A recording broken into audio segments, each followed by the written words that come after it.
Assalamualaikum warahmatullahi wabarakatuh dan salam Malaysia Madani.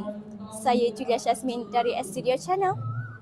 Pada pagi 17 Mac yang mulia ini, kami menyaksikan majlis penutup bulan Ihya Ramadan dan khatam Al-Quran di Dewan Tunku Abdul Aziz SMK Seremban 2. Majlis ini bukan sahaja menjadi penanda akhirnya program yang dilaksanakan sempena bulan Ramadan, malah turut menyemai semangat kecintaan terhadap Al-Quran dalam kalangan sekolah. Tanpa melengahkan masa, ayo kita saksikan. Bismillahirrahmanirrahim. Alhamdulillahi Rabbil Alamin. Ar-Rahmanir-Rahim. Maliki yawmiddin. Insana ma lam ya'lam. Kalla innal insana.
Alhamdulillah, program berjalan dengan lancar sahaja. Majlis diharapkan memberi inspirasi kepada pelajar agar mendekatkan diri dengan Al-Quran serta mengamalkannya dalam kehidupan seharian. Saya Julia Syazmin dari Studio Channel. Assalamualaikum warahmatullahi wabarakatuh.